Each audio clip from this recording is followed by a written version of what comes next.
Hey there everybody, it's Brandon, the Apprentice Ewok here, and I wanted to bring you my top 5 figures, and it's not a top 5 figures of 2020 or of what I've gotten so far this year, it's the top 5 of what I have in my collection so far. I only recently started getting Black Series figures within this last year, so I only have 16 figures, and I will be having, by the end of this month, I will have over 20 figures. So as of right now, these are my top 5 figures.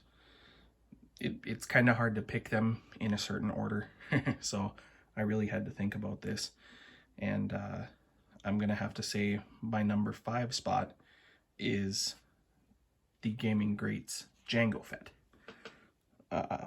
from Star Wars Bounty Hunter. I absolutely love this figure. Attack of the Clones is the first Star Wars movie that I remember seeing in theaters, so seeing him battle Obi-Wan was absolutely amazing. I love the look of the armor. These are my favorite pistols in all of Star Wars.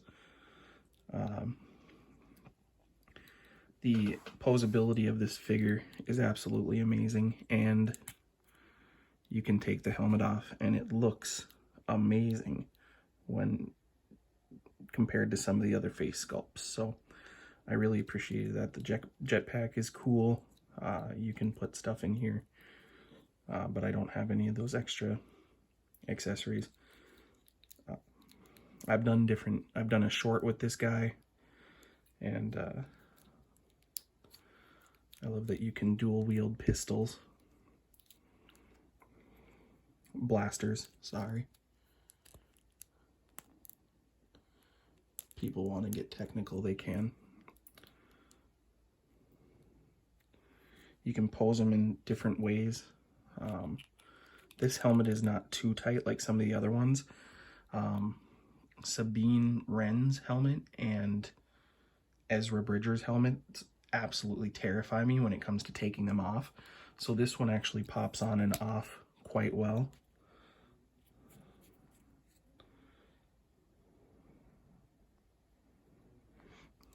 So there's that.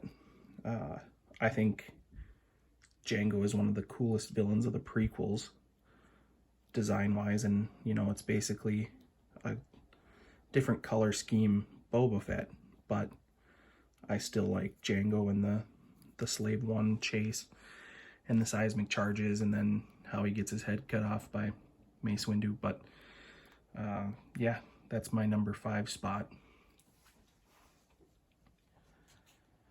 Then coming in at number 4 is the updated Stormtrooper. I didn't have one of the older Stormtroopers, so I don't know how the body was like on that, but I've heard that the posability and the articulation of this figure is much better. Everything slides around, the waist, rib movement, you can get their hands right up to touch their face, so you can do different, looks like he's talking into a transponder or comlink or whatever.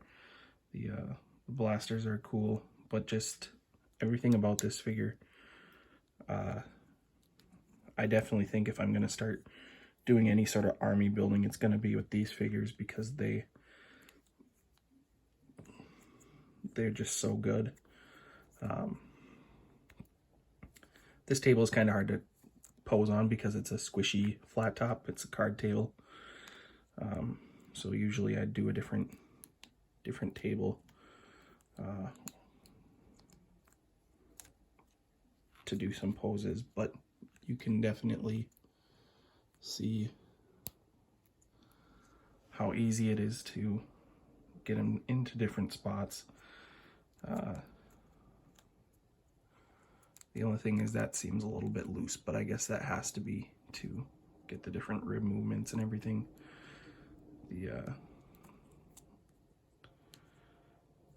It just is such a pretty figure when it's sitting there on the shelf next to my Darth Vader. So it was kind of hard to not have this be higher on the list, but I mean, it's a basic trooper, but it is a nice design, and I've heard nothing but good things about the update. So that's number 4. Number 3 for me definitely has to be Zeb from Star Wars Rebels. And I have the whole Rebels line, and Ahsoka's on her way. But I have the whole Ghost crew so far. And I'd have to say Zeb is my favorite of the Ghost crew. I mean, look at that face and the detail of the colors. And I like big figures, which is why I like Black Series. It's an intimidating presence on the shelf. And I need to figure out how to pose these better because I keep tipping them over, but his weapon, it turns into a staff and can turn into a blaster. I struggled with this weapon, as you can see, but it can come apart and then it can become his blaster, but I always seem to mess it up somehow, so I'm gonna just leave that how it is and put it back on his back.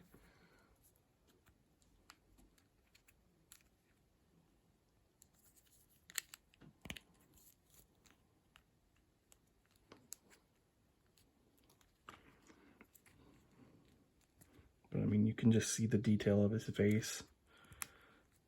You can get many different emotions coming from it. He's got a very angry face, but you can give it like the side look, like looking at Sabine and Ezra like, come on, what are you doing? Or you can pose him with the weapon in one hand and a fist up in the other, like he's getting ready to go down on a beatdown. So I think this is a really, really cool figure, and I love the deluxe figures because they're larger. And as I've grown up, I've gotten away from the smaller figures. I don't do much of the vintage collection just because I think they're kind of small. So this is like the perfect figure. I love posing the Ghost crew in different scenes with Chopper and Ezra and Sabine. They're a lot of fun. So this is definitely up there for me. So this is number 3. My number 2 then, and a lot of people might be shocked by this because it's a character that not a lot of people like or had issues with or found annoying, but that's the recent Jar Jar Binks figure. And I absolutely love this Jar Jar. I love the coloring. I love the look of him. I love that he came with so many different accessories with the shield, which is just absolutely awesome. You've got the spear.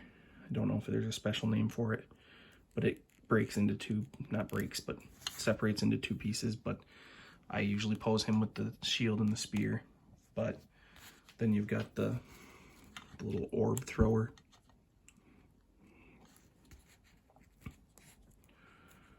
And this Jar Jar is, the articulation is so good. And posability, and I mean, there's muscle definition in a Gungan. So I think that's pretty cool. He bends at the waist like a ton. He's got a ton of neck movement, doing neck rolls here. His head turns side to side. His vest can come off if you want it to. This can come off. I don't want it to. I love posing him where he looks kind of confused all the time. But there's Jar Jar is my number 2, and that basically means that number 1, I don't know if this is, I from what I've seen, it's very common that this is the top of a lot of people's lists, and it's a pretty obvious easy choice, but that would be the Empire Strikes Back Darth Vader. He's such an awesome figure, and it looks so good. Every little detail, the cloth cape, the cloth undercoat, the shininess of the armor, very posable.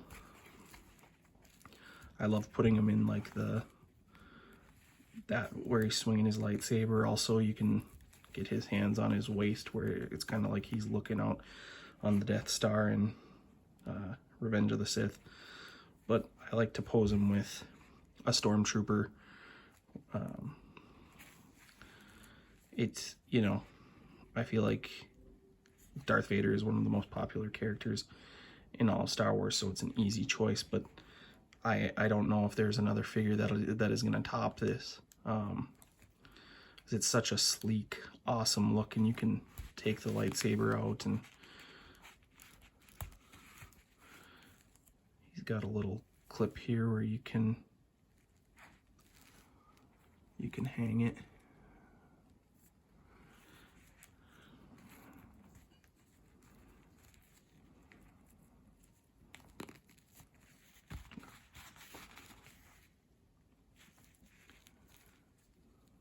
But I mean, it doesn't get much better than that. I also have a vintage collection, and I'll be looking at some of the comparisons between the Black Series Darth Vader and the vintage collection Darth Vader. But I mean, this is my favorite figure so far, and that's usually why I have him hold the lightsaber, because it falls out. But I'd have to say, if I had a runner-up, it would be the Beskar, the new Beskar, Din Djarin, the Mandalorian. That would be my next up, but I don't have him near me to pose. But he's a lot of fun to pose with the child, make little heartwarming scenes. But so there you have it. That's my top 10 of my Black Series figures. Number 5 was Jango Fett Gaming Grate. Number 4 was the Stormtrooper. Number 3 was Zeb from Rebels. Number 2 was Jar Jar Binks. And number 1 was Darth Vader. So there we have it. Thank you for checking it out. I'll probably be doing another one of these after I get a couple shipments of my new Black Series figures, and I might do unboxings for those. But thank you for checking it out. May the Force be with you, and Yum Dum.